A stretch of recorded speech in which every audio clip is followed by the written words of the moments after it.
rules that govern the handling of classified information. It was quite noticeable that there was a number of cabinet officials who were included on this chat, and the inclusion of war plans that were underway in terms of hitting the Houthis clearly was very not just inappropriate, but also, again, a violation of the rules. And so anybody who, in the intelligence community or Defense Department who had done this, I mean, there would have been immediate action taken, a suspension of security clearances, as well as possible termination, again, because of the deliberate nature of this. And also, it raises the question, why did none of these individuals on this chat raise concerns about this being the forum for this type of discussion? Signal, yes, it's an encrypted chat, but it's not approved for any type of classified information. It's being used on personal cell phones, and these are phones that are kept on one's person or in one's house, and so somebody could access that does not have the authorization for it. But as Ryan mentioned, it does raise the question about how many other chats are taking place on this and other types of platforms that are inappropriate for the discussion about national security matters. So again, if the Trump administration believes that this is not serious, they could put out the entire transcript, because also I think there are people who are claiming in the White House that this was not classified. But thank goodness Jeffrey Goldberg, I think, recognized that some of the information may have been involving sensitive intelligence matters, and he decided not to put out some of these details. So I think there's still a lot to the story that we are yet to learn. I think that's exactly right, especially if you listen to the way that Jeffrey Goldberg was talking on Morning Joe this morning about the ways that he decided what was okay to report here, the details that he held back because of national security concerns. Frank, Director Brennan tees us up nicely, though, because even if you take away the accidental inclusion of a journalist in that chat, should those officials even be having that conversation on Signal at all?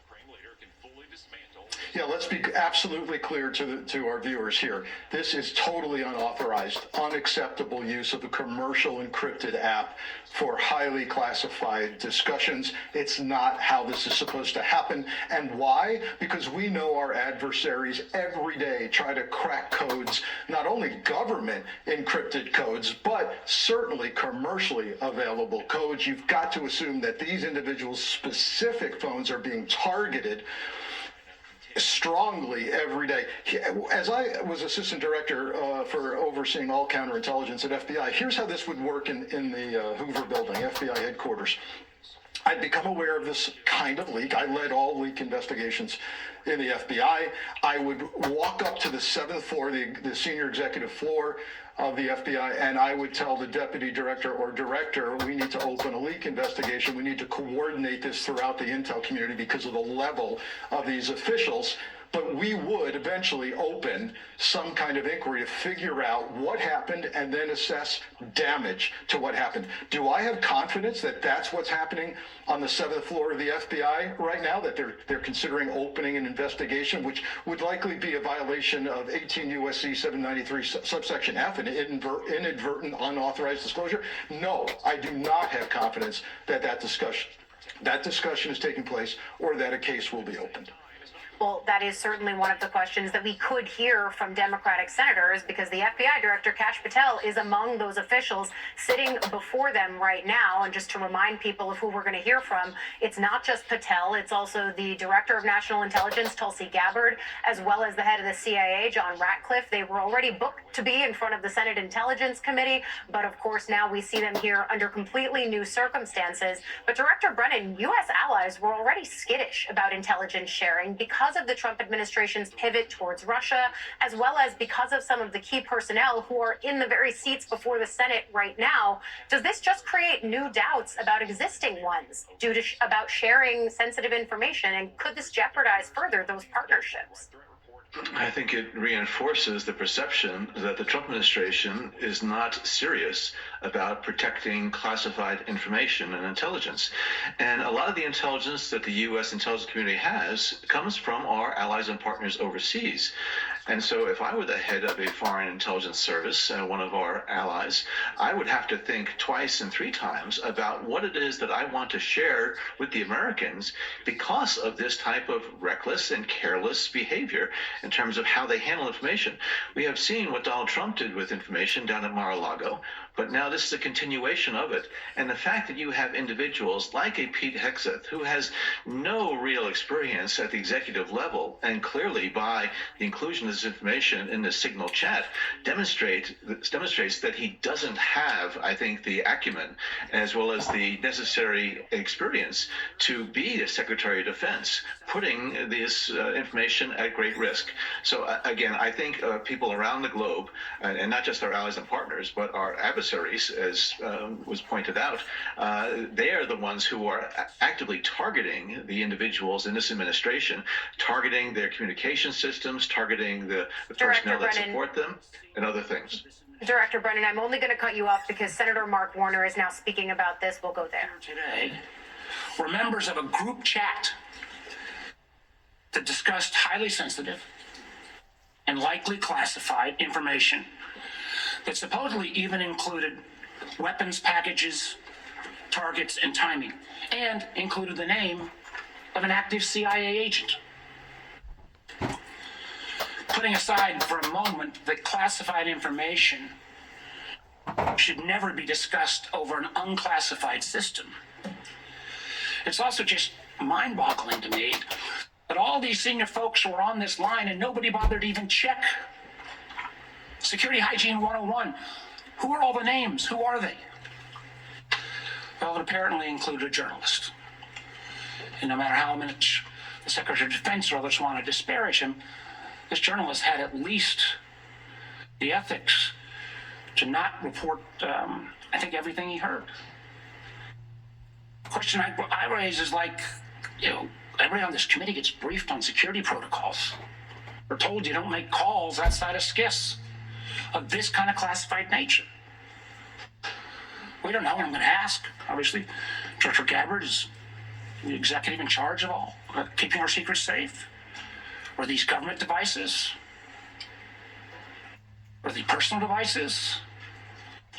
Have the devices been collected to make sure there's no malware? There's plenty of declassified information that shows that our adversaries, China and Russia, are trying to break in to encrypted systems like Signal. I can just say this, if this was the case of a military officer or an intelligence officer and they had this kind of behavior, they would be fired. I think this is one more example of the kind of sloppy, careless, incompetent behavior, particularly towards classified information, that this is not a one-off or a first-time error. Let me take a couple minutes and review some of the other reckless choices that this administration has made regarding our national security. We all recall, it seems like it wasn't that long ago, but less than 2 months ago, in the first 2 weeks, the administration canceled all U.S. foreign assistance. Now, some may say, how bad can that be? It's foreign assistance. Well, U.S. foreign assistance paid for the units in Ukraine that provide air defense to civilian cities being attacked by Russia. Foreign assistance paid for guarding camps in Syria where ISIS fighters are detained. Foreign assistance paid for programs abroad that ensure that diseases like Ebola don't come home. And until recently, it paid for the construction of a railway in Africa that would have helped given the United States much needed access to critical minerals in Congo. Now that project, China's going to try to finance it. As well, in the first 2 weeks, Director Patel, the administration fired several of our most experienced FBI agents, including the head of the Criminal Investigative Division, the head of the Intelligence Division, the head of the Counterterrorism Division, the heads of the New York, Washington, and Miami field office, all individuals who were distinctly and directly responsible for helping to keep America safe. The irony in a little bit was the recently dismissed head of the Counterterrorism Division was involved in disrupting the ISIS attacks planned for Oklahoma City and Philadelphia, and helped lead the effort to bring to justice the key planner of the Abbey Gate bombing in Afghanistan. It killed 13 U.S. servicemen and 150 civilians. That very Abbey Gate effort was actually praised by the president in his State of the Union address. Yet the administration's response to these agents, I believe, good works and years of service, was to force these folks out. It's hard to imagine how that makes our country safer. Nor can I understand how Americans are made more secure by firing more than 300 staff at the National Nuclear Security Administration, including those responsible for overseeing the security and safety of the nuclear stockpile. Or by ousting 130 employees at CISA, the agency directly responsible for trying to take on China's Salt Typhoon attack. Again, after Salt Typhoon, I would have thought folks on that group chat might have thought twice. Or how we made safer by sacking 1,000 employees at the CDC and NIH who are actually directly working on trying to keep our country safe from disease. Or by pushing out hundreds of intelligence officers. The amazing thing is that our intelligence officers, they're not interchangeable like a Twitter coder. These intelligence officers, our country makes $20,000 to $40,000 of an investment just in getting a security clearance. Literally goes into six figures when you take the training involved. Can anyone tell how firing probationary individuals without any consideration for merit or expertise is an efficient use of taxpayer dollars? And just to make clear that yesterday's story in the Atlantic was not this rookie one-off, it's a pattern. I want to acknowledge Director Radcliffe was not here in his position when this took place. But again, earlier in the administration, when a non-classified network was used, thereby exposing literally hundreds of CIA officers' identities, those folks can't go into the field now. How does that make our government more efficient? You know, again, this pattern of an amazing cavalier attitude towards classified information is reckless, sloppy, and silly. And perhaps what troubles me most is the way the administration has decided that we can take on all of our problems by ourselves without any needs for friends or allies. I agree that we've got to put America's priorities first. But America first cannot mean America alone. The intelligence we gather to keep Americans safe depends on a lot of allies around the world who have access to sources we don't have. That sharing of information saves lives, and it's not hypothetical. We all remember because it was declassified last year when Austria worked with our community to make sure to expose a plot against Taylor Swift in Vienna. That could have killed literally hundreds of individuals. However, these relationships are not built in stone. They're not dictated by law. Things like the Five Eyes are based on trust, built on decades. But so often that trust is now breaking literally overnight. Yet suddenly, and for no reason that I can understand, the United States is starting to act like our adversaries are our friends. Voting in the UN with Russia, Belarus, and North Korea. That's a rogues gallery if I've ever heard of them. Treating our allies like adversaries, whether it's threats to take over Greenland or over the Panama Canal, destructive trade war with Canada, or literally threatening to kick Canada out of the Five Eyes. I feel our credibility is being enormously undermined with our allies, who I believe, and I think most of us on this committee, regardless of party beliefs, makes our country safer and stronger. But how can our allies ever trust us as the kind of partner we used to be when we, without consultation or notice, for example, stop sharing information to Ukraine in its war for survival against Russia? Or how can our allies not only not trust our government, but potentially not our businesses with such arbitrary political decisions? Let me give you a few examples. As a result of a lot of work from this committee and others in Congress, we made sure America's commercial space industry is second to none. From space to launch to commercial sensing and communications, the United States has taken a record lead. Yet overnight, this administration called into question the reliability of American commercial tech industry when Maxar and other commercial space companies were directed to stop sharing intelligence with Ukraine. I gotta tell you, I've been a business guy, I can't say longer than being an elected official, but pretty close. That shockwave across all of commercial space, and frankly, not just commercial space, I've heard it from some of our hyperscalers in the tech community, has sent an enormous chill. Who's going to hire an American commercial space company, government or foreign business, with the ability to have that taken down so arbitrarily? And it's not just in the case of commercial space. We've seen that Canada, Germany, Portugal have all been saying they're rethinking buying F-35s. I've heard from Microsoft and Google directly and Amazon that they're having questions about whether they can still sell their services. We've also seen foreign adversaries and friends take advantage of this rift in our national security areas and our scientists. Germany has already put out ads trying to attract some of our best scientists who've been rifted.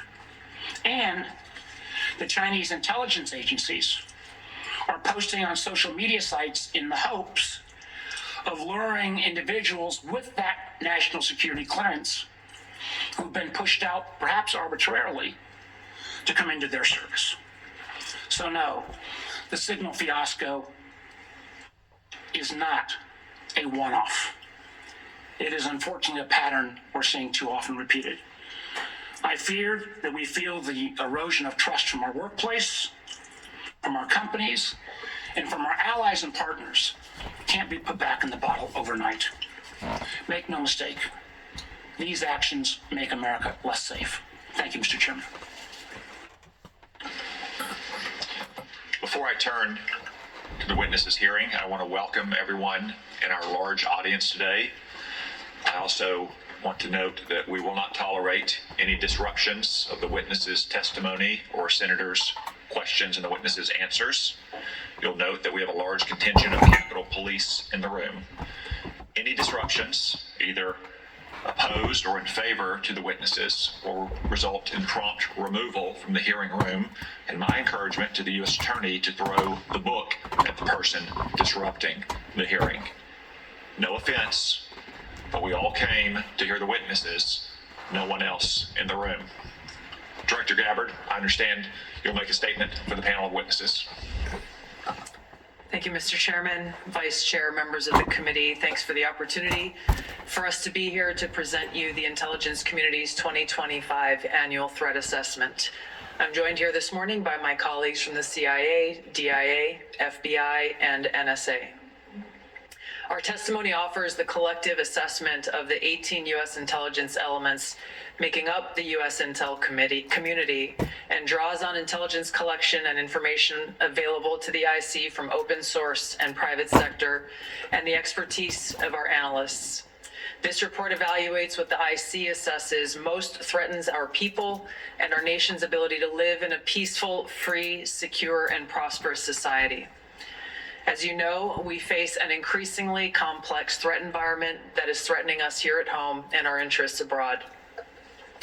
I'll begin by focusing on what most immediately and directly threatens the United States and the well-being of the American people. Non-state criminal groups and terrorists putting American lives and livelihood at risk. Then I'll focus on the key nation states who have the capability to threaten. I want to stop right there and weigh in on what she just said. Let's back it up so we won't take it out of context, please. United States.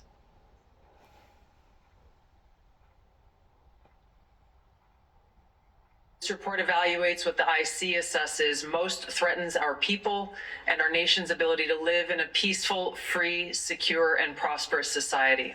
I want to stop right there. She's pointing her fingers towards various people that we know to be our enemies, either abroad or overseas. But what she's not mentioning are the very things that Donald Trump mentioned pertaining to the enemy being from within. Someone, something, some entity has come in to our existences, to our orbit, that even Eric Snowden was extremely concerned about. Whenever you're talking about this cyberspace Aquarius, I'm going to use that word, above our heads. But also, whenever it comes to social media and all these gizmos and gadgets pertaining to our telephones and our devices, it has basically become impossible for government officials or for even judges to work online in never discussing anything particulars about their job on other than a secured line. Now, there's no doubt I took a great deal of notice, especially after 9/11, pertaining to young Bush, that I don't think, if he did, I wasn't aware of it. It may have been over just maybe talking about a birthday party or something with his family. But as far as I know, his official business was never, ever talked about on a cell phone. That in and of itself has made us vulnerable. And whenever you're talking about human non-era, with all the gizmos and gadgets out there, all the cameras, all this, all that, it's next to impossible to keep a lid on these things. It's awful in what the American people right now are having to be subjected to, that they should not have to be subjected to if our people that we have hired in paying them good money, has let us down. And of course, there should have been a much, much further investigation pertaining to 9/11 and just exactly where that order or that entity come from pertaining to somebody giving the green light for a bunch of terrorists from Saudi Arabia to come over here and do what they've done to us. And to think that our Congress made a back alley deal or a backdoor deal with these monsters over there, that as long as somebody could prove that they had a close loved one engaged in the actual 9/11 attack, they could sue the Saudi Arabian government and get money out of them. Well, that kind of sounds fine and dandy on the front end, on the top of the surface, but what about deep down? The areas that we haven't been talking about. What about deep down in those dark areas that we know we have people that has already sold us out, and they're just waiting on the highest bidder to come along to basically sell whoever that they was exposed to at first, to sell them out. There's an old saying on the ships, the Navy ships, that loose ships sink ships. Loose lips sink ships. You don't have to be no more direct than that in discovering that we have an internal problem from within, just as Donald J. Trump tried to elaborate on whenever he did take all them records and he was analyzing them very closely, that this is another thing that I don't understand. How come Donald Trump wasn't allowed to look at those records, but Obama had records, the Bush family had records, the Clintons had records. Every other president has taken information out of the White House that belonged to we the people, and didn't nobody really truly scrutinize them. Oh yeah, they gave up a lot of their information when they found out that the heat was on. But how come it was Donald J. Trump that was basically threatened towards going to jail if he didn't give these records up? I have never in my entire life seen so much hideous unprofessionalism in my entire life.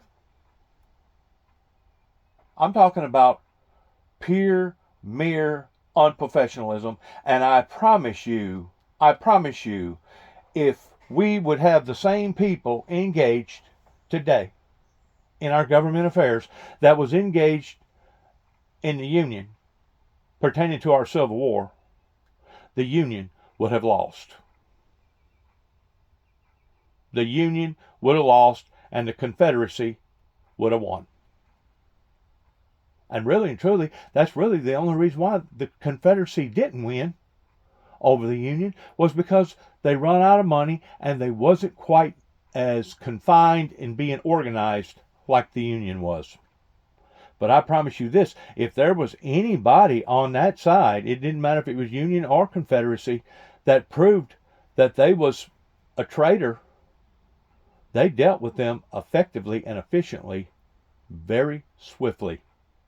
No questions asked. And that's the reason why today it's still in our Army, National Defense, military books that if caught as being a traitor, you are still subject of 20 years in jail and possibly an execution under the military status laws. And what hurts me about all this is so many good people, I mean really, really good, decent people, that didn't have nothing to do with all this travesty that is now unfolding itself right in front of the world's eyes. So many good people are going to be damaged and hurt over this. You know, I got a cousin, I can't mention his name. He married one of my cousins, one of my first cousins, or be my second cousin. My first cousin had 3 daughters in Plano, Texas, and he works for this bunch up there. And to think that this has become this imbalanced in our sector of federal affairs is absolutely mind-boggling to me.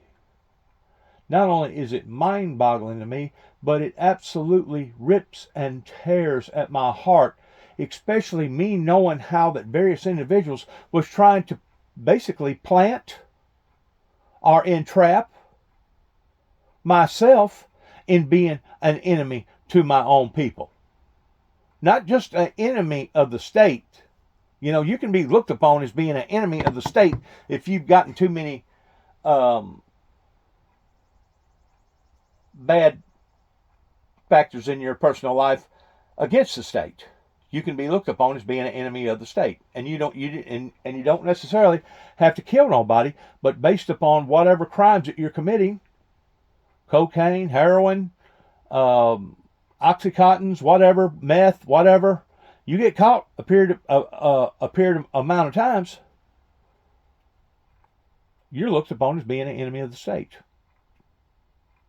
Or you get caught stealing cars or whatever, raping, whatever. But to be classified as being an enemy of your government, and that's exactly what they tried to do in 2005 up here in Martin, Tennessee, towards Benjamin Dempsey and Tommy Moore, and a group of people that basically runs the heart of this Klan up here. And you got to admit, if they're not operating above the board, that means they're operating as a Klan, as Klansmen, towards doing whatever they want to do to whoever that they want to do it to. To think that these people was trying to emphasize me being a threat in falsifying files in somebody that had the potential of being a lethal, deadly harm to his own people is sickening to me. Is absolutely sickening to me. And whenever I get to studying my case, I get to wondering how many more other people out there has Homeland Security. Didn't matter if it was Secret Service, didn't matter if it was the FBI, didn't matter if it was the ATF, didn't matter if it was TBI or whoever, Georgia Bureau of Investigations. How many other people out there has been roughed up by various law enforcement agencies, and the reason why that they was roughed up is because they knew too much, or other people didn't agree with them and didn't want to support them, and because of it, they wound up with their automobile down by the river somewhere on fire, and them in it. And that can go on just as openly in being hidden in plain view as you can think of, by basically running up against the wrong people. I have mentioned this before. I got good friends that throwed their hat in the political arena. One particular guy in Milan, Tennessee, that was a good guy. He was running his own business, and he decided that he was going to advance and maybe dibble dabble a little bit in politics, and he run for the mayor. Did you know that they ruined that individual's life? Absolutely ruined his life because he had thrown his name into the political hat of the arena, that certain people didn't like him or didn't want him to be in there, and because of it, they literally tried to destroy him. And it did wind up costing him a bankruptcy, in addition to his losses of about $1 million. He's bounced back because of all that. But whenever you get to looking at a cutthroat industry, I kind of compare the United States government right now with all our churches. Regardless whether they be Baptist, Methodist, Church of Christ, Second Baptist, Assembly of God, Church of God, whoever, God didn't design through His Son, Jesus Christ, for everybody to be competing against everybody.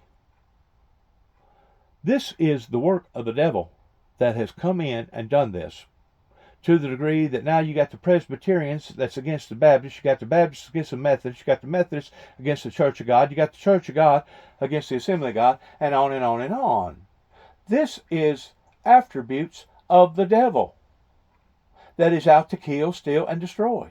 That is the author of confusion. And if people can't see that and see it for what it is, then obviously they don't want to see it whenever it comes to division. But the division did not start with the individuals talking in behind the camera right now regarding the Windmill Ministries missions, in which if you look up the word missions in the Bible, it has a much, much deeper meaning to it, other than what we think a mission would be coming from our military or somebody's personal mission. The word mission actually has its own set of rules in a category put in itself, especially if it was ordained by God. And really and truly, that's the only person that can ordain a true mission, a godly mission, a righteous mission, is God. It ain't going to be the deacon party up here in Central Baptist. It ain't going to be the deacon party up here in the Church of Christ. It ain't going to be the deacon party in Alamo Baptist Church. It ain't going to be a preacher or the deacon party up here in the First Baptist in Sidonia. It's going to be the anointing of God. And why they didn't see this and why they didn't support this speaks volumes about the type of resistance that the founder, the messenger of the ministry, received for the past 30 plus years. No wonder we have lost trust in our allies. No wonder things has become so difficult and so complex over here in America, is because they've got us over here fighting one another, fighting against one another. And people should have recognized that real quick whenever Eric Snowden did, in fact, run from the federal government and seek restitution in some other country. People should have recognized that. We have created, my friends, and whenever I say we, naturally I'm not talking about everybody, I'm talking about generally speaking, we have created a monster pertaining to the internet, social media, artificial intelligence, in which to some degree artificial intelligence has been my friend, because artificial intelligence actually leads me in the direction towards, well, hey, if you go over here and use this for an illustration, maybe they can understand it. Hey, if you use this song, maybe they'll understand it. Hey, if you use this, because I couldn't do that all on my own. I don't have that good of a memory to remember every movie and every song that's ever been created. So naturally, it took something else other than my own head being influenced by God of being able to use those tools to help illustrate the messages that I was putting out there to the public. But the fact of the matter is, ever since what went on, either in the mid-'80s or the late 80s with the Reagans and the Bushes, which was the Republicans, it has set this country off into a trajectory like none other that I have ever read about or even thought would occur in the American landscape. So whenever Donald J. Trump talks about the enemy being from within, he's nailing it on the head. Now, to get these entities out to where they're held accountable, good luck in that. Good luck in that, because obviously they have created an atmosphere of catastrophe for all of us, for each and every person in America. And it doesn't matter if it's those that's presently alive right now or those that hadn't even been thought of yet. They have created an atmosphere of disaster that now, if we don't watch, we're all going to be affected, if we hadn't already, in a negative way. And we're talking about people that didn't have nothing to do with this roll call. We're talking about people that didn't have nothing to do with undermining the American people the way that the American people has been undermined. Now, I point my finger a lot of times at the so-called churches, because the message that the Windmill Ministries was putting out there obviously was either one that they didn't understand, or it was one that they didn't appreciate, or it was one that they didn't support. Either or, it don't really matter at this point in time, at this juncture in my particular life, because I had tried so near and dear to rally the people, per se. That's really the only word that I know to use whenever it comes to bringing people together. As Christ rallied his disciples in the same trajectory as in those who are not for us is against us. Or as Jesus said, those who was not for him was against him. Indicating that there is no middle ground. Indicating that there is no lukewarm area. That you are either for Christ or you are a anti-Christ. Now, you can pretend all day long that you're for Christ, but it's pretty obvious in your lifestyle, what you do, what you don't do, how you talk, what you're talking about. It's pretty obvious that you can see the fruit coming from those that are basically fraudulent and those that are the imposters, okay? You can see it all day long in people that say, oh yeah, I'm a believer in Christ, but yet no, you can see their actions that's actually contrary to the teachings of the Lord Jesus Christ. And that's basically the same things that the founder of the Windmill Ministries has run into now for the past 30 plus years. And of course, I kept trying to help them by putting out advisories, by putting out warnings. And people was taking those warnings and those advisories as being threats. And I knew by the reaction coming from various people in the public, from law enforcement agencies, that this wasn't right. that these people are using their own imaginations towards trying to create the monster, why them themselves are the monsters. It has had such of a profound effect upon my life. Not only did I had to take an early retirement because of all the scrutiny that was going on the computer, because it didn't matter what state I was in, you can't outrun the computer.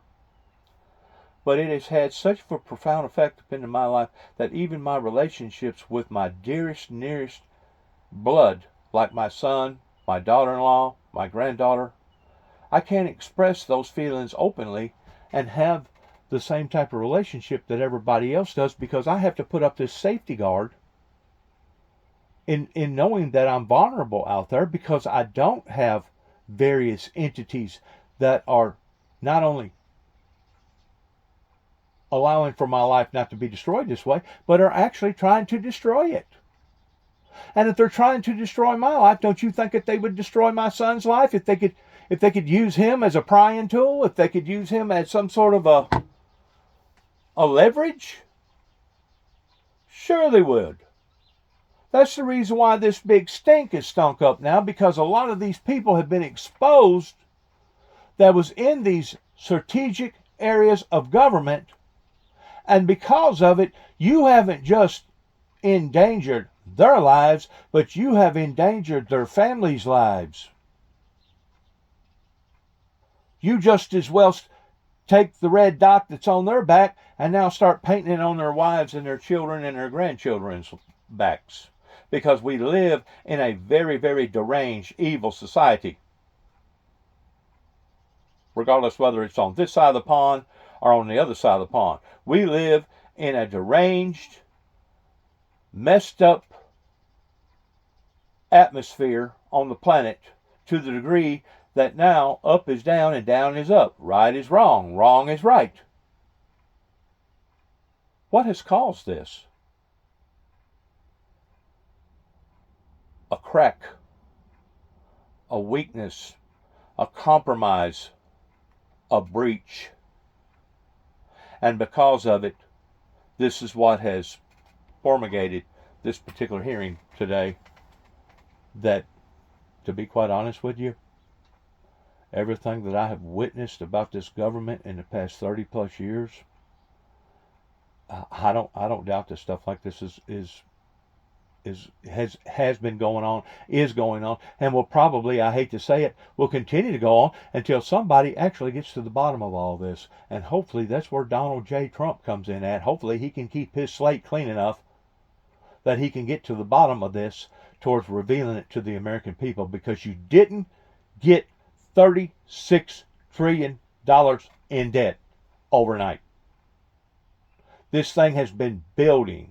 It has been snowballing from one agency to another, putting people in these positions that was abusing their powers, putting people in these positions that was abusing the system, putting people in these positions that really and truly by rights shouldn't even been in those positions. Giving all this money away to all these different countries, and we can't even take care of the people up in East Tennessee and North Carolina, and recently just what got through happening because they're out there living in tents. What the hell has happened to our government? Our government has been hijacked. In addition to all the retail stores that all of a sudden started getting all their little whatnots and all their little trinkets coming from sweatshops down in Honduras or somewhere else in Mexico or South America that basically stabbed their own people in the back by losing 90,000 factories. 90,000! I don't know how many people that is, but it's bound to be an astronomical amount, up in the millions of people that have lost their jobs that at one time had the same golden opportunities that those before them had towards stepping up to the workforce and then going up the ladder.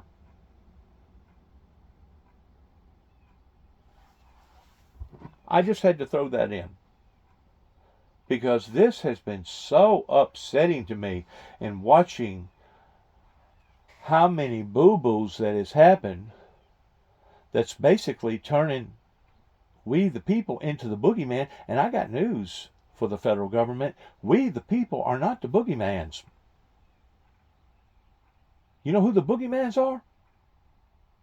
Those that we hired to protect us and take care of us, that now we're realizing have failed us.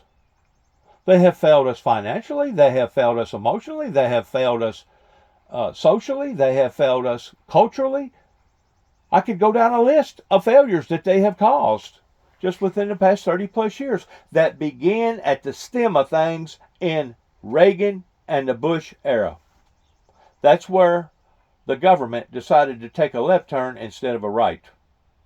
That's whenever the government started preaching, do as I say and not as I do. That's whenever not only the two-tier system come into play, but possibly even the three, based upon those that didn't have proper money of paying for good representation in case they ever did have to wind up in front of a bunch of these jackals, or I actually call them something else pertaining to snakes, basically reptilians, because a reptilian is cold-blooded. They don't have no they say that they care about other people, but in reality they only care about themselves. And we have seen this again and again and again out of the politicians, one party or the other. And now it's got to the point that it's come time to pay Peter because of borrowing all the money. And now Paul can't pay Peter. So we have come to the end of our road towards kicking the can down the road. We still have societies out there that are still in default mode as far as deniers, which that's understandable. You can understand that coming from the common folks. But what hurts me is that the people that did have the sense could have read the Bible and understood it, should have understood prophecies coming out of the Bible, had all this knowledge with all these responsibilities that has caused this, and to this day still has not given an account for what has occurred to the American people. This, my friends, is called a travesty. And it needs to be looked upon as being a global, international, world travesty. Because it's a bunch of yahoos trying to act like that they know what was going on, and the whole time they didn't know nothing. Matter of fact, some of them don't know their you-know-what from a hole in the ground. And that's pretty bad whenever you have people that went to college that knows all these fancy $100 words and the meaning of them, and they have led us down this road of doom and gloom. Tell me what's going on. Sounds to me like it was done intentional. Sounds to me like that the enemy was within, in not wanting to take care of the American people, in not wanting to protect them from hackers, from not wanting to protect them from identity theft, from not wanting to protect them pertaining to all the jobs leaving America and going who knows where.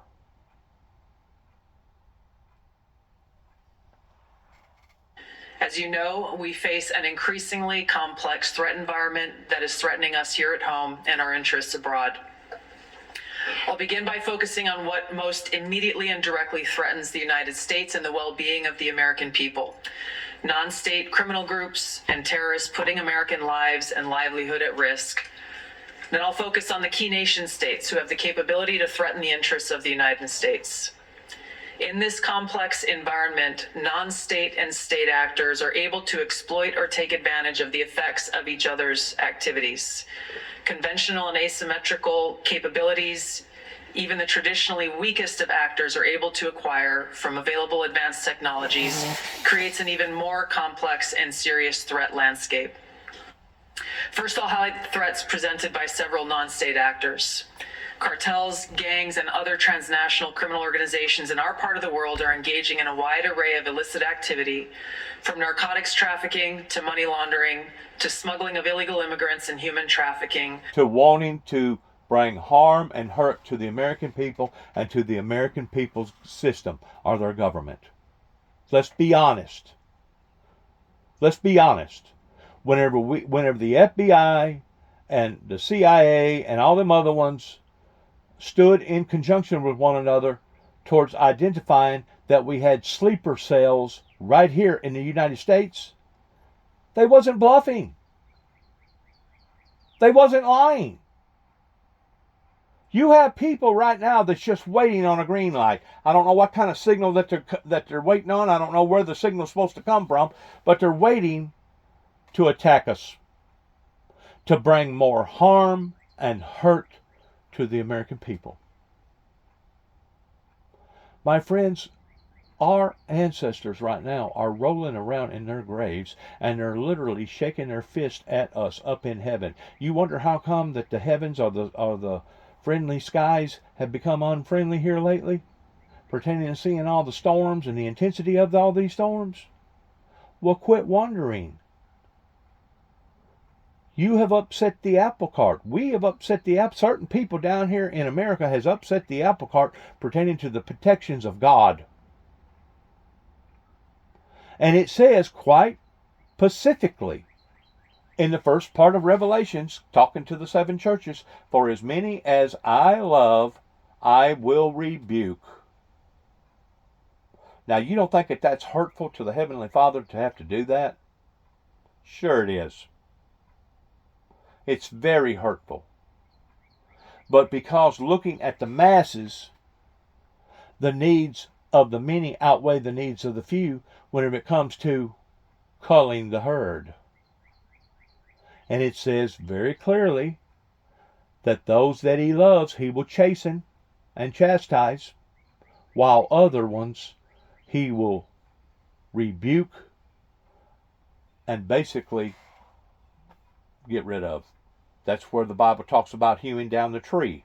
That if the tree is no longer producing good fruit, guess what it does? Guess what the fruit master does with the tree? Cuts the tree down. Why? Because that tree has become no longer an asset, but now a liability. And we're not talking about an asset, an American asset, or an American liability. We're talking about a heavenly kingdom asset. We're talking about a heavenly kingdom liability. That if you are lukewarm, he will spew thee out of thy mouth. He will basically turn his back on you and allow for all these horrible, horrible bad things that are happening to the people that deserve them.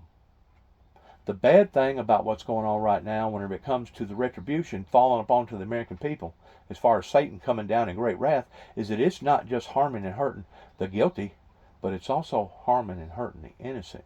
And that's the part that just tears me up every time I see where there's been an outlandish outbreak of storms that basically, as far as I'm concerned, it meets under the criteria of almost a nuclear bomb going off, because we can't control it. And people want to say, well, look at the damage that it done. Well, okay, that's the damage that you're looking at that it done. But how about the unforeseeable damages that goes along with those damages on down the road, weeks from now, months from now, years from now? Those people, a lot of them won't never recover it. You got people in East Tennessee right now and Western North Carolina that won't never get over what that they've gotten over. You know why I know this? Is because you can go down to southern Mississippi right now in Alabama and Louisiana, and you can talk to people that used to have ain't no telling what until Katrina hit. And since Katrina hit, they've been down to their bare bones. They've been barely surviving. Same way with the people out in California, especially the way the insurance companies has abandoned them, forsaken them, pertaining to extorting those people. Those people that was adjusted and used to living in, let's say, $250,000 to $500,000 homes, now are having to readjust their lives to be able to survive. Some of them on the streets living in tents that will only add to the tent city that was already estimated before the fires took place out west in California at 30,000 people. So can you only imagine what it's going to look like in LA County in a few more weeks or a few more months, if it hadn't already escalated to the capacity of probably being twice that many homeless people living in tents? My friends, we are in great dire trouble. And I can't express that clear enough. Whenever you have people that's trying to help you, and you're steadily trying to monitor them people as being bad people, and it's the bad people that's calling the good people bad.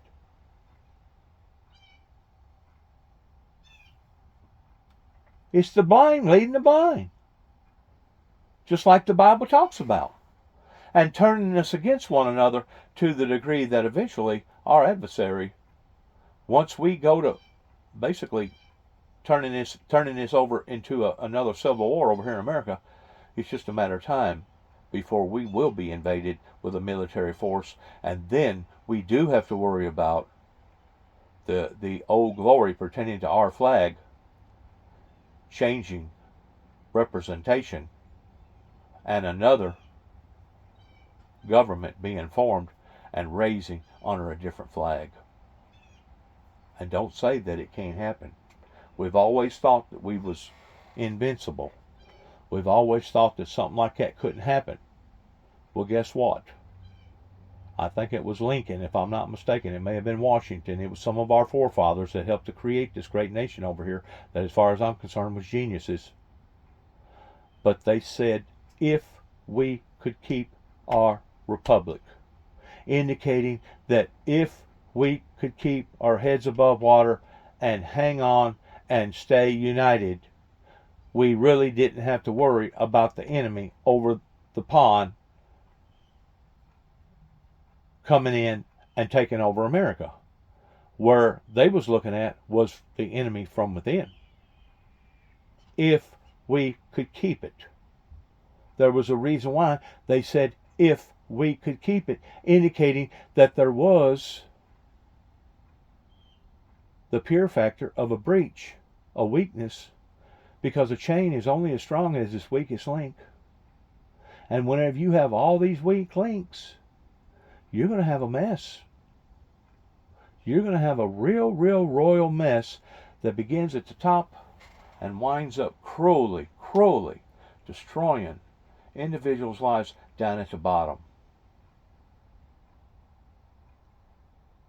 Trafficking, which endanger the health, welfare, and safety of everyday Americans.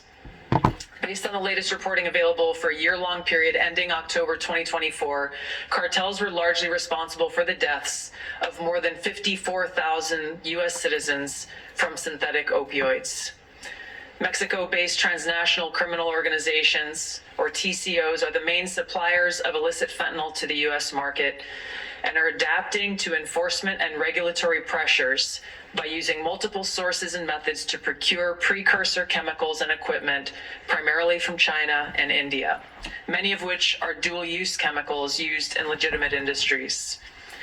Independent fentanyl producers are also increasingly... And I'm pretty sure that the information that she's spewing out right now, with it being up the ladder the way that it is not just hearsay. This isn't rumors. These are facts.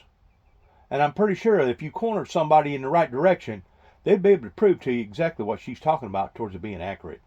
So whenever people hear this and think, oh yeah, they're blowing smoke again. Oh yeah, the little boy's crying wolf again. No, this is an emergency meeting that has been set apart towards looking at this from an internal view.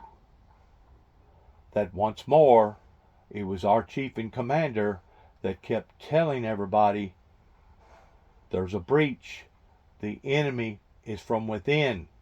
Something has happened to our establishment in America. Fragmenting the drug trade in Mexico. The availability of precursor chemicals and ease of making illicit fentanyl have enabled independent actors to increase illicit fentanyl production and smuggling operations in Mexico. Cartels are profiting from human trafficking and have likely facilitated more than 2 million illegal immigrants encountered by law enforcement at the U.S. southwest border in 2024 alone, straining our vital resources. How many did she say? Back it up. Listen to this. Stop right there.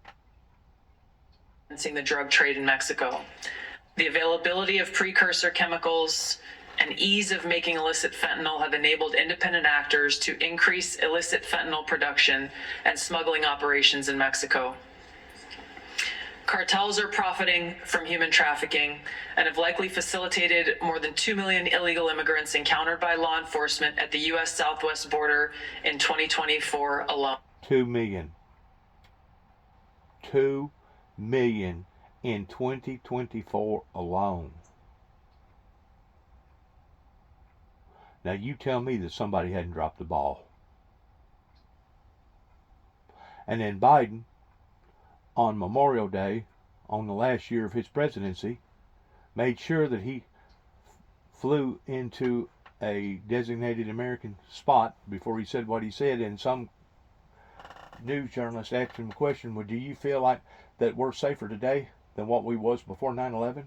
And he had the audacity of saying, yes, I do. Do you believe that coming from the top?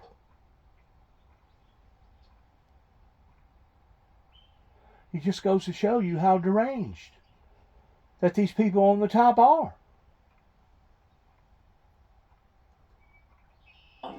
Straining our vital resources and putting the American people at risk. Once again, wasn't it Brezhnev before Gorbachev that said we'll take the American people over and never fire a shot? Well, what do you think's been happening for the past 25 to 30 years? Why do you think the effects of what the Reagans and the Bushes put us on a trajectory towards, what do you think where we're at right now? In addition to all our allies thinking that we're nuts. In addition to losing trust with those that at one time used to trust the American people, now no longer are. Divisions. Groups drive much of the unrest and lawlessness in the Western Hemisphere. They also engage in extortion, weapons and human smuggling, and other illicit and dangerous revenue-seeking operations, including kidnappings for ransom, forced labor, and sex trafficking. These and other human traffickers exploit vulnerable individuals and groups by promising well-paying jobs while confiscating their identification documents. They operate in the shadows, exploiting lawlessness in various areas and using coercion and intimidation to control their victims. Hidden right in plain view is what she just got through saying. Hidden in plain view. While these key drivers of migrants are expected to persist, heightened U.S. border security enforcement and deportations under the Trump administration are proving to serve as a deterrent for migrants seeking to illegally cross U.S. borders. U.S. Border Patrol apprehensions along the southwest border in January 2025 dropped 85% from the same period in 2024. Transnational Islamist extremists such as ISIS and Al-Qaeda and affiliated jihadi groups continue to pursue, enable, or inspire attacks against the United States and our citizens abroad and within the homeland to advance their ultimate objective of establishing a global Islamist caliphate. This includes heightened efforts to spread their ideology to recruit and radicalize individuals in the U.S. and the West. While the New Year's Day attacker in New Orleans had no known direct contact... They've done the same thing before World War II broke out, pretending Hitler. In sending people over here that was Aryan brother empathizers or sympathizers that was coming over here trying to indoctrinate the people in America, pertaining to Nazism being a good thing. We know for a fact that that went on. If you follow the dots, if you get to looking at the speeches that was being made, either over there or over here, during the 20s and the 30s, do you not think that same adversary is going to use the same tactics over and over again until eventually these oligarchs will win over democracy? And then once that happens, the world will cease to exist as we know it today. That's what's at stake. It's not just our land. It's not just our homes. It's not just our lives. It's not just our democracy pertaining to our government. But it's all the other people out there that had a sense of duty towards wanting to protect and give each person a fair shake in life the same as what our ancestors believed in. ISIS terrorists. He was influenced and radicalized by ISIS ideological propaganda, as one example. Al-Qaeda and its affiliates continue to call for attacks against the United States as they conduct attacks overseas. These jihadist groups have shown their ability to adapt and evolve, including using new technologies and tactics to spread their ideology and recruit new followers.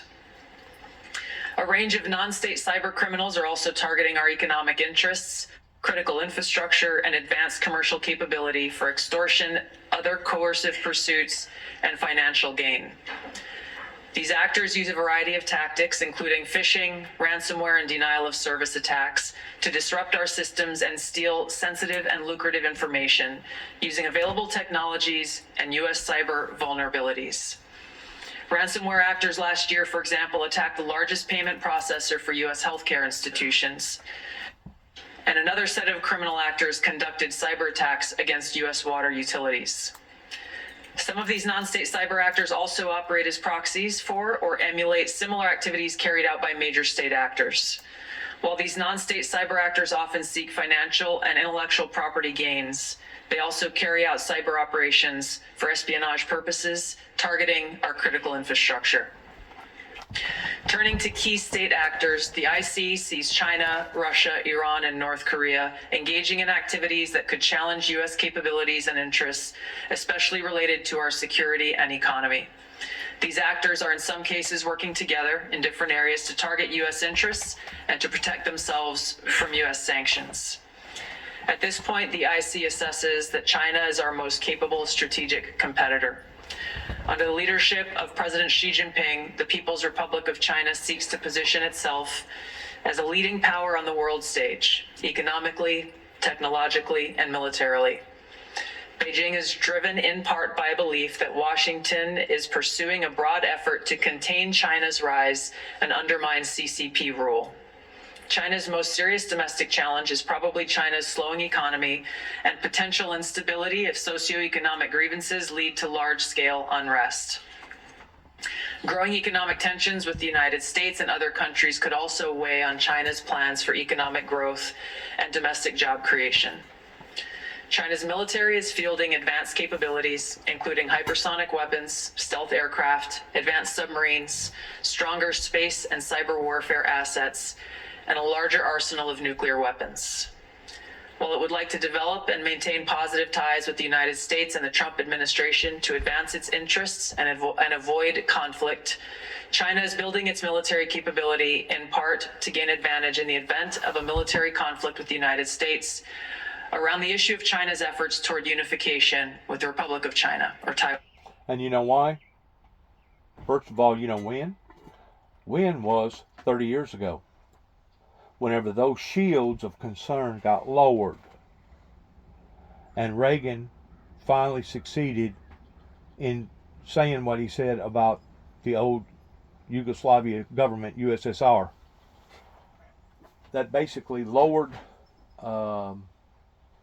it lowered the concern towards international behavior, but it increased, and we didn't know that this was going to happen, it increased pertaining to the smaller groups now that was going to stick their heads out in bringing destruction into people's lives.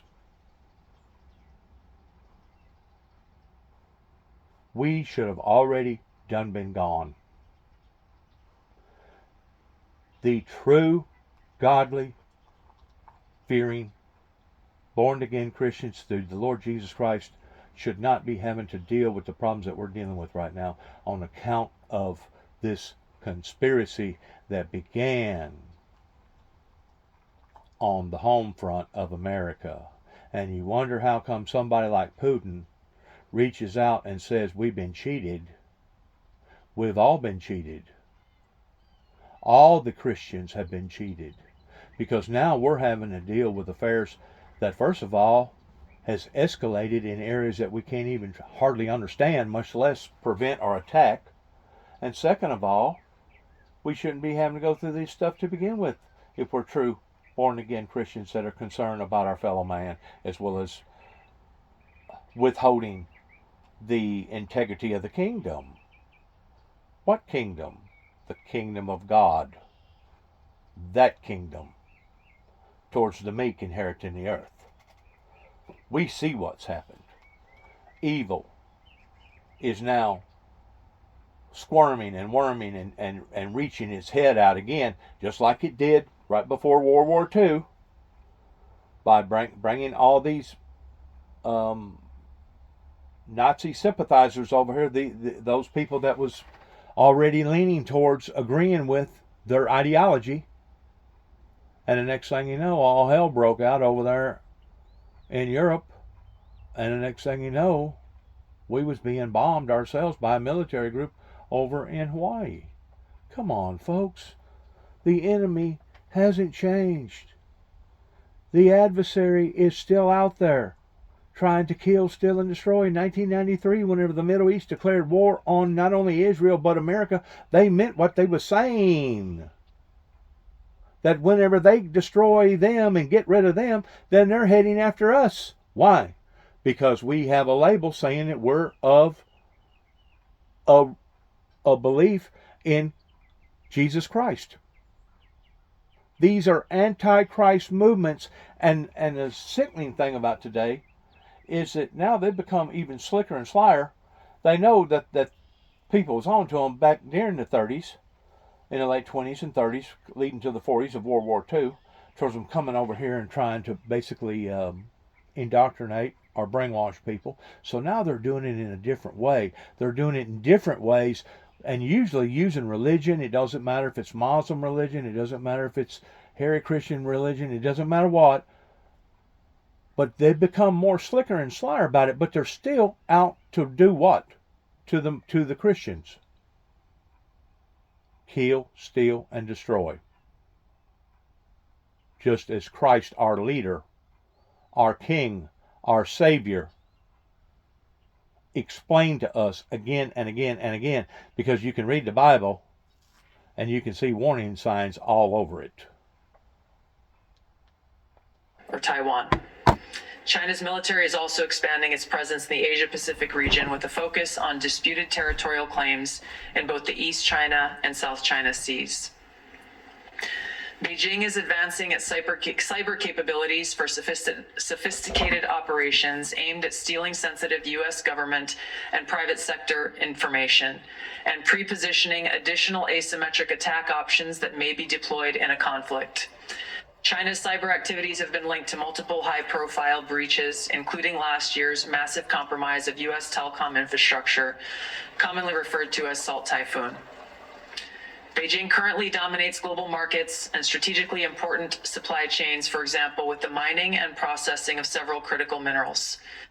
In December, China imposed an export ban to the United States on gallium, germanium, and antimony, all of which are important to the production of semiconductors and our defense technologies. This was in direct response to U.S. export controls on chips designed to broadly limit PRC access to advanced chips and chip-making equipment. China also aims to compete in other critical global industries, including AI, legacy semiconductor chip production, biomanufacturing and genetic sequencing, and medical and pharmaceutical supply production. Leveraging often heavily state-subsidized production at greater scale, lower costs, and weaker regulatory standards than required in the West, Beijing's strategy has given it a leading position in many parts of these sectors and supply chains that support them. In 2023, for example, China had 5 first-in-class domestic drug approvals and 3 FDA approvals. Turning to Russia. Russia's nuclear and conventional military capabilities, along with its demonstrated economic and military resilience, make it a formidable competitor. Moscow has more nuclear weapons than any other nation that could inflict catastrophic damage on the United States and the world in the event of a major war that Russian leaders feared put them and their regime at serious risk. In late 2024, Russia announced updates to its public nuclear doctrine, expanding the conditions under which Russia would consider using nuclear weapons. Russia is building a more modern and survivable nuclear force designed to circumvent U.S. missile defense through reliable retaliatory strike potential. Russia intends to deter the U.S. by holding both the U.S. homeland at risk and by having the capabilities to threaten nuclear war in a conflict.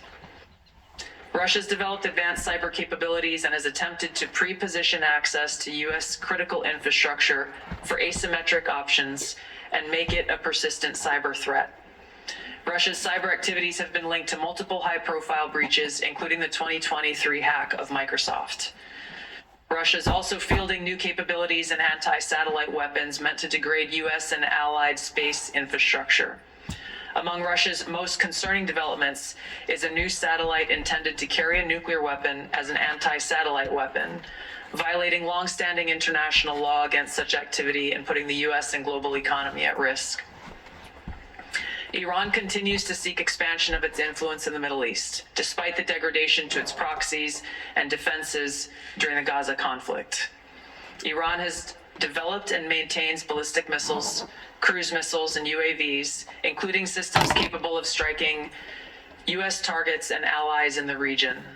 Tehran has shown a willingness to use these weapons, including during a 2020 attack on U.S. forces in Iraq and in attacks against Israel in April and October 2024. Iran's cyber operations and capabilities also present a serious threat to U.S. networks and data. The IC continues to assess that Iran is not building a nuclear weapon, and Supreme Leader Khamenei has not authorized the nuclear weapons program that he suspended in 2003. The IC continues to monitor closely if Tehran decides to reauthorize its nuclear weapons program. In the past year, we've seen an erosion of a decades-long taboo in Iran on discussing nuclear weapons in public, likely emboldening nuclear weapons advocates within Iran's decision-making apparatus. Iran's enriched uranium stockpile is at its highest levels and is unprecedented for a state without nuclear weapons. Iran will likely continue efforts to counter Israel and press for U.S. military withdrawal from the region by aiding, arming, and helping to reconstitute its loose consortium of like-minded terrorist and militant actors, which it refers to as its axis of resistance. Although weakened, this collection of actors still presents a wide range of threats, including to Israel's population, U.S. forces deployed in Iraq and Syria, and to U.S. and international military and commercial shipping and transit. North Korean leader Kim Jong-un is pursuing stronger strategic and conventional capabilities that can target U.S. forces and allies in the region, as well as the U.S. homeland, to bolster North Korea's leverage and stature, defend its regime, and achieve at least tacit recognition as a nuclear weapons power. Kim's recently cemented strategic partnership with Russia supports these goals by providing him greater financial, military, and diplomatic support, reduced reliance on China, and providing North Korean forces and weapons systems authentic warfighting experience. Kim views his strategic weapons advances since 2019, its deepening ties with Russia, and North Korea's economic durability as strengthening his negotiating position against Washington's demands for denuclearization and lessening his need for sanctions relief. North Korea is probably prepared to conduct another nuclear test on short notice and continues to flight test its ICBMs to demonstrate their increasing capabilities as leverage in future negotiations. Since 2022, China, Russia, Iran, and North Korea have grown closer. Removing the accelerant of the war in Ukraine is unlikely to revert these bilateral relationships to a pre-war 2021 baseline, leaving room for new strategic priorities and world events to create new incentives or challenges to their currently high levels of cooperation. Russia has been a catalyst for much of this expanded cooperation, driven heavily by the support it has needed for its war effort against Ukraine, including protection from U.S. and Western sanctions. In addition to its exchange of military and other resource capabilities with North Korea, Russia has relied more heavily on China's financial and defense industry backing, and also has increased combined military exercises with China to signal shared fortitude against the United States and U.S. allies in the Asia-Pacific region. With Iran, Russia has also expanded. We've been watching the Senate Intelligence Committee, a hearing in the aftermath of that Signal group chat blunder from the Trump administration. We're going to take a quick break and then come right back with this committee hearing right after this.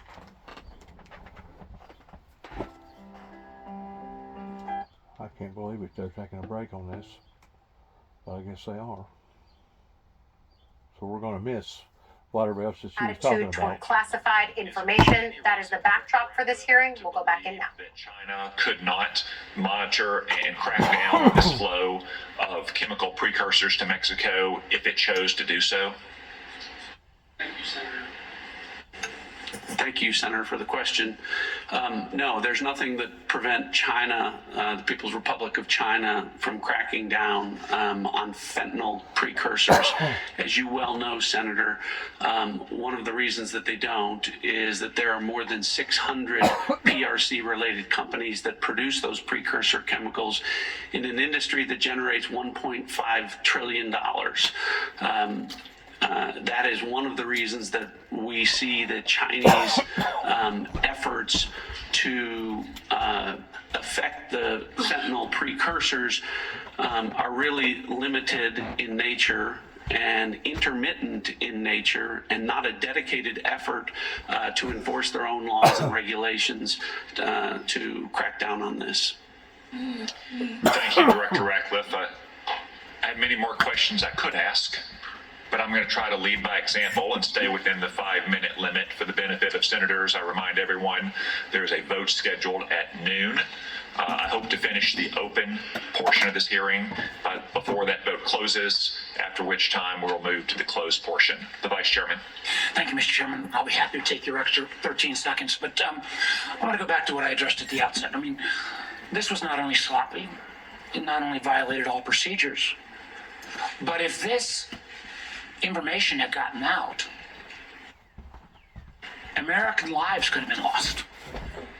The Houthis had this information, could reposition their defensive systems. So I want to get a little more information about this. Director Gabbard, did you participate in the group chat with Secretary of Defense and other Trump senior officials discussing the Yemen war plans? Senator, I don't want to get into the specifics. Ma'am, were you on? You're not going to be willing to address. So you're not. Are you denying? Will you answer my question, ma'am? You were not TG on this group chat. I'm not going to get into the specifics. So you refuse to acknowledge whether you were on this group chat. Senator, I'm not going to get into the specifics. Why are you going to get into the specifics? Is it because it's all classified? Because this is currently under review by the National Security Because Council. it's all classified? If it's not classified, share the text now. As the White House previously Is it stated, classified or non-classified information on this text? I can confirm. Director Radcliffe, were you on the group chat? Senator, I was on a signal messaging group. So you were the John Ratcliffe on that chat? I was. Thank you, thank you. Can I provide some context, Senator, to that? Yes, but I've got a series of questions. Well, but I think it's important because at the outset you made a couple of comments about signal messaging using encrypted apps.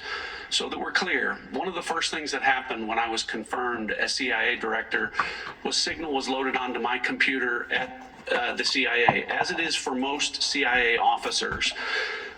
One of the things that I was briefed on very early, Senator, was by the CIA records management folks about the use of signal as a permissible work use. It is. That is a practice that preceded the current administration to the Biden administration. Director Ratcliffe, I've got a series of questions. If you're making the statement, the statement, the signal is a secure channel. No, can I answer that? It is I've got a series end-to-end encryption, so It is, to finish, I understand encryption. it is permissible to use to communicate and coordinate for work purposes, provided, Senator, that any decisions that are made are also recorded through formal channels. Right. So those were procedures that were implemented. My staff implemented those processes, followed those processes, complied with So are those you saying processes, that- and finally, just please. So my communications, to be clear, in a signal message group were entirely permissible and lawful and did not include classified information. We will make that determination, because if it's not classified, share the text with the committee. Exactly. Let me go on. Director Gabbard, you are the security executive and set access guidelines for classified information. Did you contact the defense secretary or others after this specific military planning was put out and say, hey, we should be doing this in a skiff? There was no classified material that was shared in that So then signal if there was no chat. classified in material, share it with the committee. Exactly. You can't have it both ways. These are important jobs. This is our national security. Right. For God's Bobbing sake. and weaving and trying to, filibuster your answer. So please answer the question. If this was Director Gabbard, if this was a rank and file intelligence officer who did this kind of careless behavior, what would you do with him? Senator, I'll reiterate that there was no classified material that was shared in that And signal. if there's no classified in materials, share. And then if there's no classified materials, then you can't even answer the question whether you're on the chat. This is strangely familiar, and I think my colleagues will remember, when you couldn't answer the question, is Edward Snowden a traitor? Man, I have serious doubts about anyway. Director Gabbard, I'm going to give you this. Tweeted just 11 days ago, and I'm quoting you. Any unauthorized release of classified information is a violation of the law and will be treated as such. So if this information is classified, what are you going to do?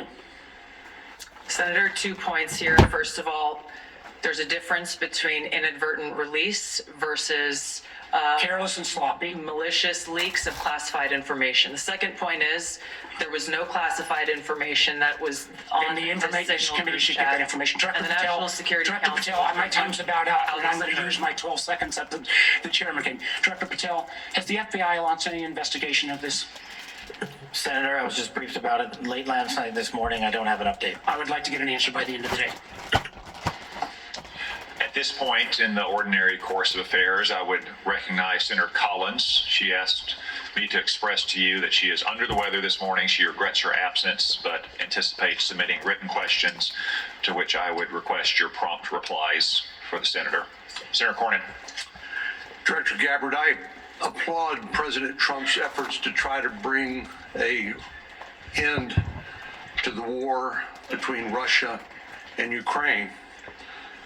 I want to read a statement out of the annual threat assessment and just confirm that you agree with this.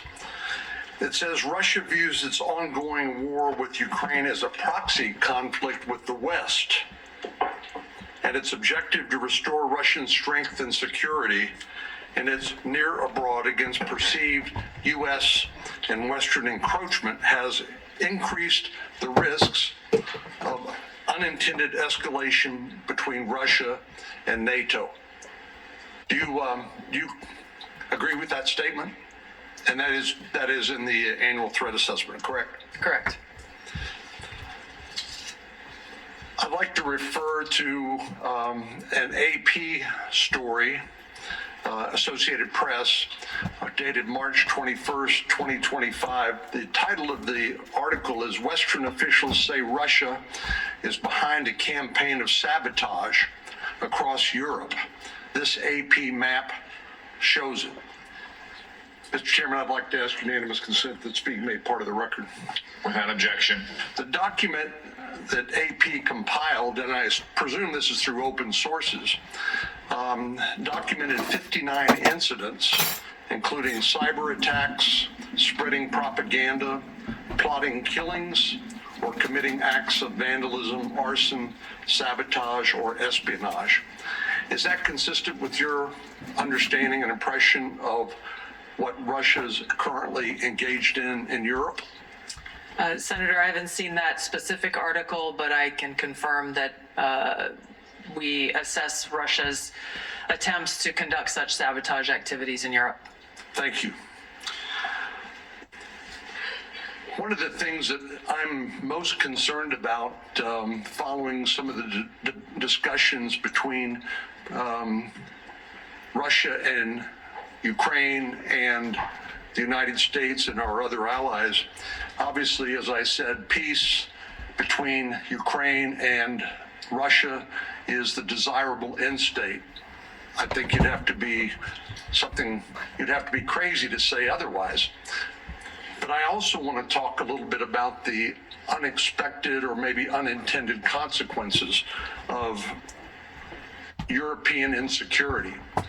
I know the incoming Chancellor of Germany has talked about the possibility that Germany might share its nuclear weapons with Ukraine and suggested that the UK would be part of that.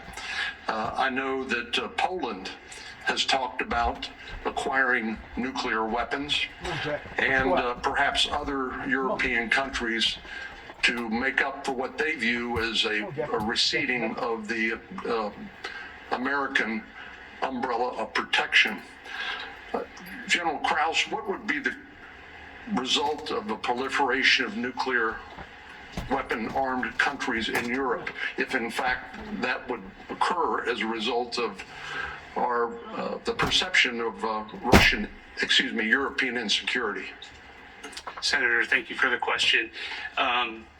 One of the things that the intelligence community works very hard on is to understand who has nuclear weapons throughout the planet. And as discussed in the opening statements, both by the chair and by Director Gabbard, the proliferation and the increase in the types and the lethality of nuclear weapons is one of the things that we have to track and we as a nation are going to have to face. It has changed dramatically in the last 5 years and will continue to change over the next 5 years.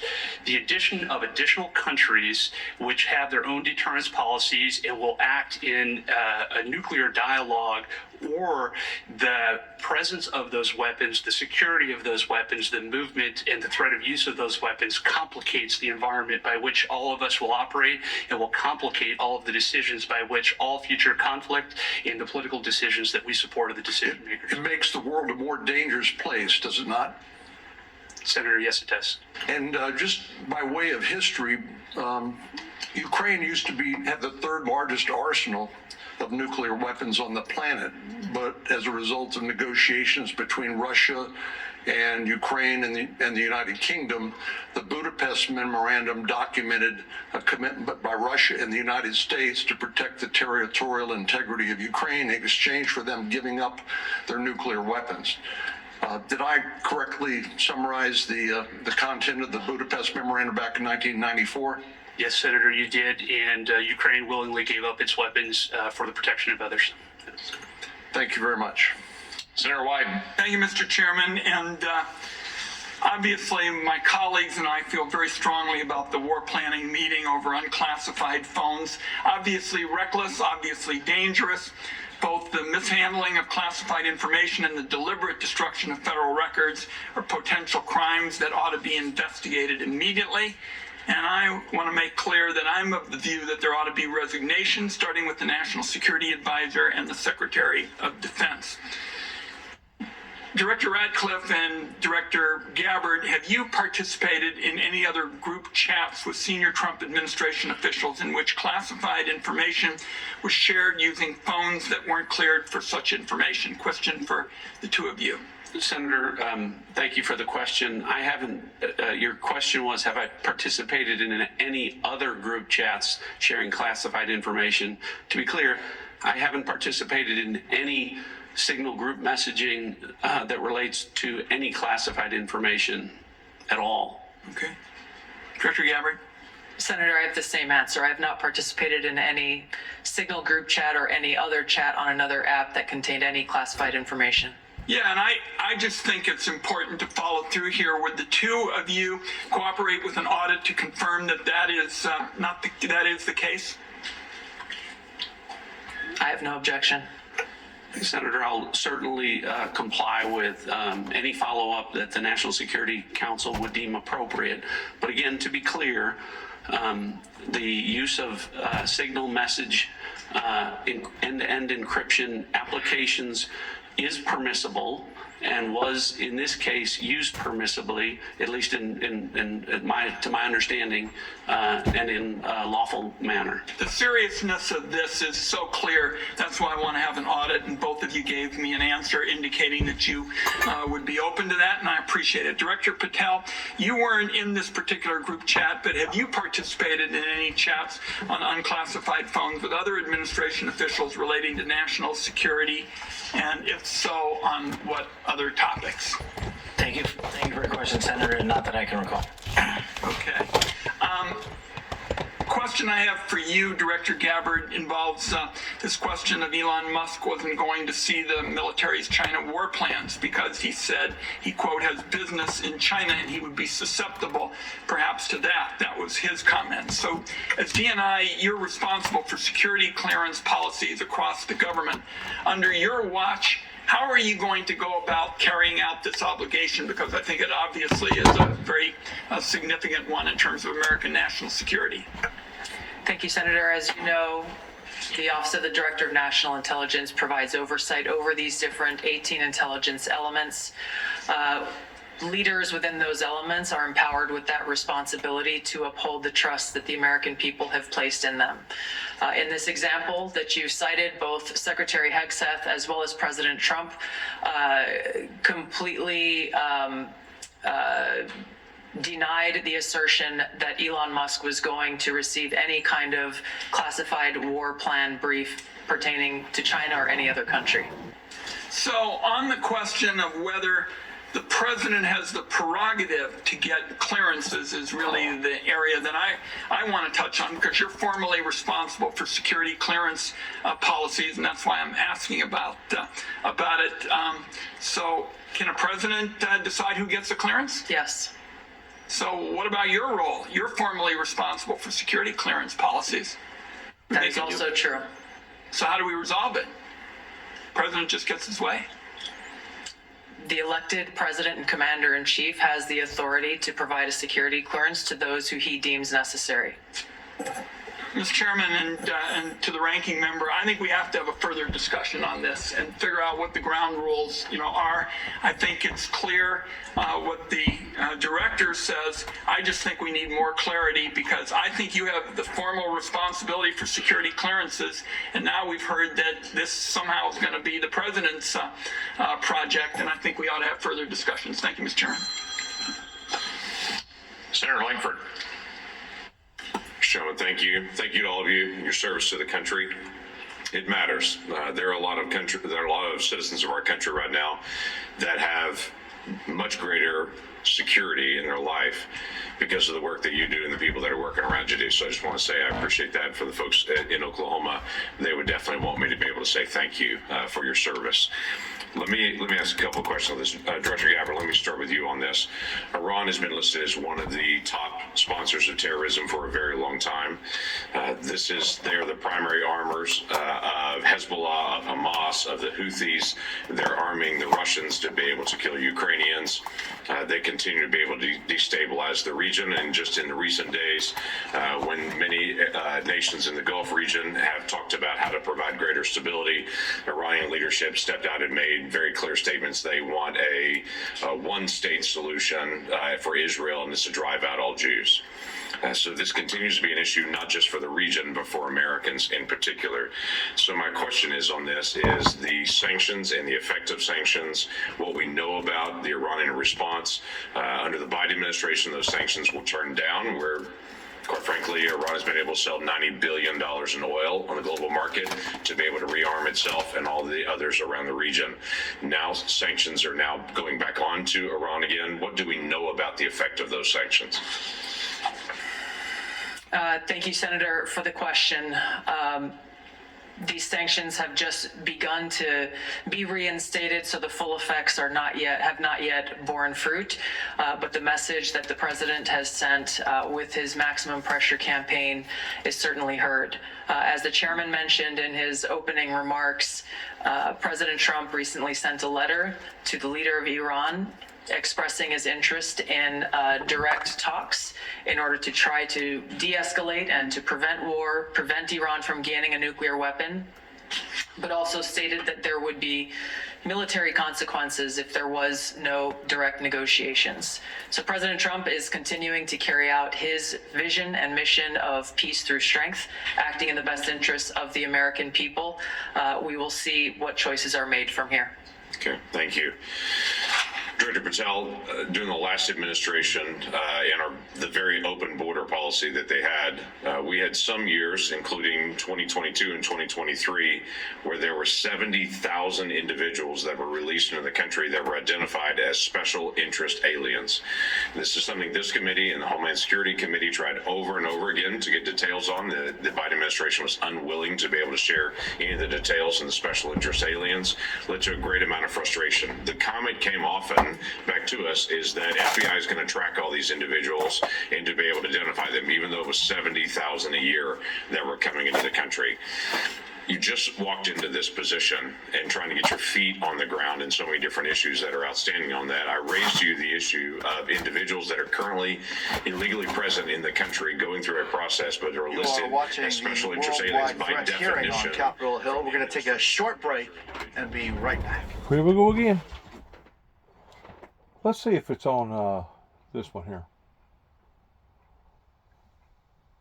Watching the same thing? Are we reading the same thing? It's just that's hard to believe.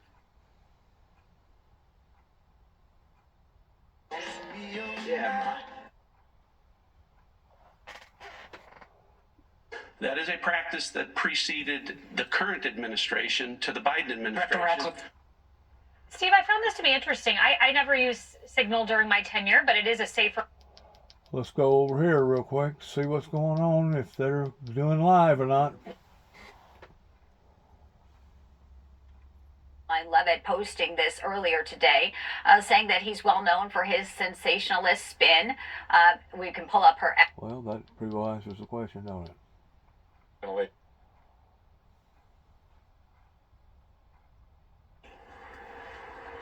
Yeah, that's right, Jose. So it seemed as if initially, especially DNI Tulsi Gabbard, started out saying that there was no classified information on this chat.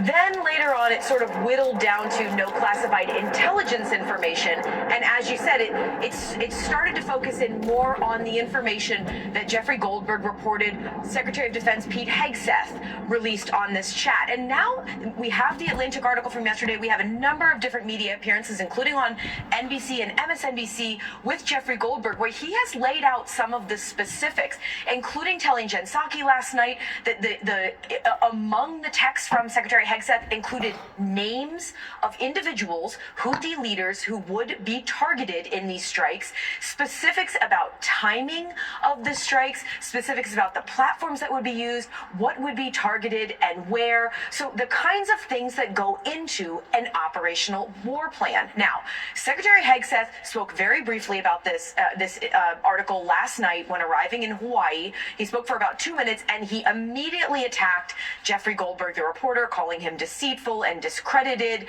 But then when asked again about the contents of this chat and whether he provided classified information, frankly, he got angry. He said, he walked away. He said there was no war plans shared on this chat. Jose, I think one of the distinctions that we may need to make here is the idea of what the military might consider a war plan or an operational plan. That's something like we were talking about here last week with the allegations that Elon Musk could be briefed on the war plans for China. That is a very specific plan for the potential for if a war were to break out, how the U.S. would respond, the belief about how the potential opposition would respond, and very specific information. In this case, if in fact it played out the way that Jeffrey Goldberg has reported widely now, this was more about information and specifics about the strikes that would occur that specific day. That may be the distinction why people are saying that there was not a war plan here. But we have a lot more questions for Secretary of Defense Hegseth about whether in fact he did give out information that may have endangered the lives of the military who were preparing to carry out that mission. Jose? Yeah, and there was the interesting back and forth with the director of the CIA about whether he, as the director of the CIA, was aware that Goldberg was in on the chat. And there was even some back and forth there, Courtney, on, well, I didn't know, and I cannot confirm that. This all, I guess, Courtney, comes to the desk of Waltz, who is the one who created the chat? Yeah, either the National Security Advisor, Mike Waltz, someone in his office, it appears that they created this chat, and again, appear to have inadvertently added this reporter to it. But it really begs the question. These are some of the nation's top officials, top intelligence officials in some cases. And the idea that they weren't looking to see who was on a chat before providing, in the case of the CIA director Ratcliffe, according to Goldberg, he gave the name of a CIA official who, that person's name being released publicly could put them in extreme danger. You would think that they would have checked to see who all was on the text chain, Jose. Yeah, and Frank, so they asked the director of the FBI today during that hearing that we saw here on MSNBC whether he would be investigating or at least starting an investigation, and Director Patel said that as of right now, no. You are a former FBI official who has investigated leaks of classified material even. How do you see this?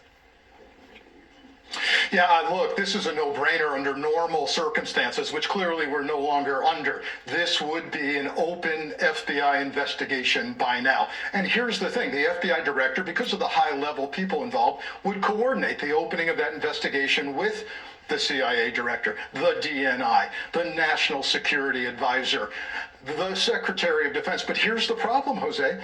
They were on the call, those people. So in those circumstances, they should be recusing themselves from anything to do with this inquiry. The National Security Advisor was on the call, yet what did we hear today? The National Security Council, where the National Security Advisor plays a significant role, is going to look into this. That's not right. This should be an FBI investigation. You heard the phrase today, authorized classification official. I was that person for the FBI. I can tell you with a high degree of certainty that the information described to us on this exchange was classified, perhaps even at a top secret level. It's nonsense to assert that it was not. The other thing we learned today that really took me aback was that the president's Middle East advisor was in Moscow when he was participating in this commercial encrypted conversation. That is astounding that nobody took the time to say, hey, are we all inside the United States? Should we be doing this? He should have said, I'm in Moscow. I can't play on this call. So this gets worse and worse. If they had simply said, we screwed up, we'll fix it, it won't happen again, it would have served them much, much better. Frank, if you would, and with your knowledge, so why is it that advisor to the president that was in Moscow at the time would have had access to a chat that is not classified, right? While in Russia, in other words, what would have been the best practice if he had been on that chat and had gone to Russia? The best practice would have been to go to, if he must be on the call, to go to the U.S. Embassy in Moscow and get in the skiff and have that conversation. But if he was on the road, in a car, in his hotel room, which you can assume is totally compromised and bugged, not to mention his phone heavily targeted, then he's made a grave error in judgment. Ryan Nobles, Garrett Hake, Courtney Cubey, and Frank Figluzzi, thank you so very much. Today, the top Democrat on the Intelligence Committee, Senator Mark Warner, called the leak sloppy and incompetent as he grilled the National Director of National Intelligence and the CIA Director, both of whom were in that Signal chat. Take a listen to some of it. You were not TG on this group chat. I'm not going to get into the specifics. So you refuse to acknowledge whether you were on this group chat? Senator, I'm not going to get into the specifics. Why are you going to get into the specifics? Is it because it's all classified? Because this is currently under review by the National Security Council. Because it's also, you were the John Ratcliffe on that chat. I was. Thank you. My communications, to be clear, in a Signal message group were entirely permissible and lawful and did not include classified information. Well, we will make that determination, because if it's not classified, share the text with the committee. There's a difference between inadvertent release versus careless and sloppy, malicious leaks of classified information. The second point is there was no classified information that was on the information committee should get that information. Join me now, Leon Panetta, the former CIA director and defense secretary in the Obama administration and former White House chief of staff for President Clinton. He is also the former director of the Office of Management and Budget. Director, thank you for being with us on this day especially. You just heard Senator Warner press the intel officials on what did and did not constitute classified material, but we're talking about possibly detailed military operation plans as that operation was ongoing. What do you see in when you see the material that has so far come to light?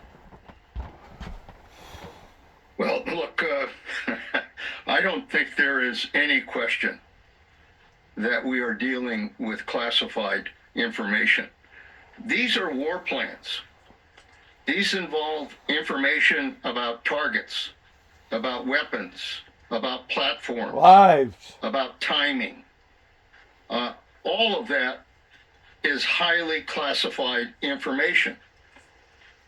And to try to somehow say that some of this was not classified or was classified or whatever, the testimony, frankly, was very embarrassing and confusing. The reality is that the bottom line is we are dealing with highly classified information in which a terrible mistake was made to allow a journalist to be part of what was a sensitive and classified discussion among our national security leaders. That was a very serious breach of security. So how and who determines what is highly classified information and classified information and what is sensitive information? Who determines it, and how are those determinations carried out? Well, at the Defense Department, there are constantly efforts to develop plans to deal with crises in the world. That's what the Defense Department does. Those plans are all classified as top secret and highly classified and protected information by the Defense Department, that recognizes that if that information were to leak to an adversary, that it would not only cost lives, but would damage our national security. That's the reason it is highly classified, in order to protect what is very sensitive information. Same way with Interpol. Interpol basically is your global circuit out there that are aware of various things that has happened in various countries all over the world. And they make a determination of whether or not this is sensitive to the degree that it needs to be exposed or not. And sometimes Interpol will go in and do their own investigations and finding out the truth, kind of like what went on with the Oklahoma bombing, leading into what went on in Mount Carmel, Waco, Texas, putting the dots together to be able to come up with some sort of analogy of just exactly who should be held accountable for that horrible, horrible incident that happened in America. We got to have reasonable spying agencies to be able to halfway keep global order. If we didn't, this thing would fall apart, and God only knows, I guess we would be probably looking at a third world war or a nuclear holocaust. We got to have some sort of global order, and that's what was breached, apparently. And because of it, they're being called down the carpet about it. Information. That's the way the Defense Department has operated as long as I've known, and I assume that that's the way it operates today. You have held so many different positions in the U.S. government over the years, and I know that President Trump just recently stripped your security clearance. What do you think of that? And in lieu of what we're seeing coming out in the Atlantic, how much do you think here is sensitive, serious, and possibly even dangerous information that, had it fallen into American adversaries' hands, could have been completely, it would have been extremely dangerous. Well, there's no question. There's no question that if you have classified information, and it is classified information, these are attack plans. Attack plans where the United States was going to attack Yemen and the Houthis. That's an attack and kill people. That includes targets, right, and weapons, right, and timing, right, and it's very sensitive information.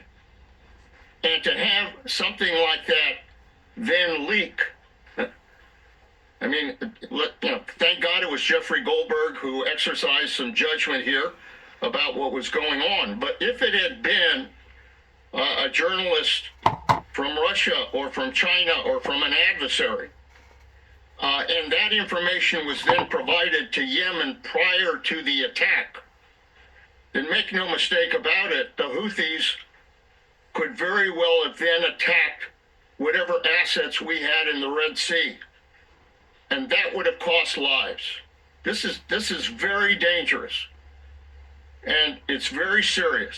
It's very real. And it does need to be investigated, and steps need to be taken by this administration to make sure that it never happens again.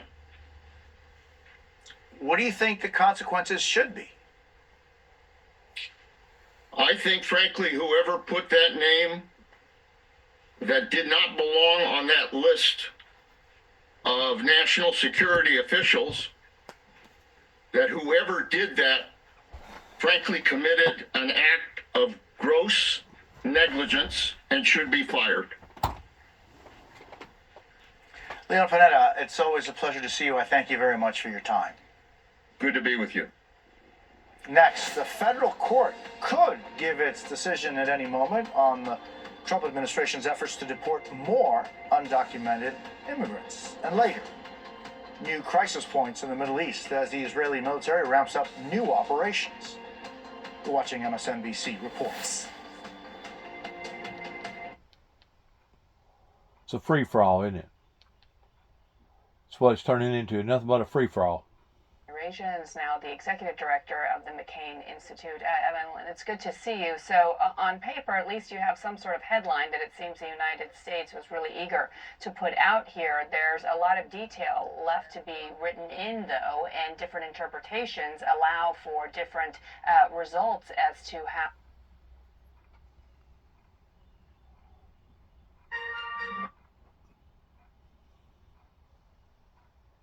Would never accept something like that. That's what's going on here with these nationwide injunctions. A local judge making policy for the whole country. It's not in the Constitution. Congress never made a law to make that permissible. This is entirely generated from within these judges, and it should be stopped. It's the enemy from within. They don't know how to keep their mouth shut. I am so proud of my dad. It's hard for him to talk, it's hard for him to walk, but he wants to. For Corey. I thank God every day for those that have donated and continue to donate to Winter Warrior Project. Please call or go online right now. Amen. Wounded Warrior Project. Amen. Good luck to all of us. God bless America. God bless our troops. God bless our endeavors towards what happens and where we go from this moment on. And I continue to basically say that on ever recording.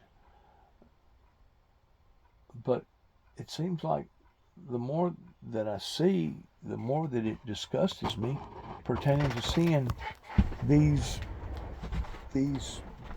boo-boos, these mistakes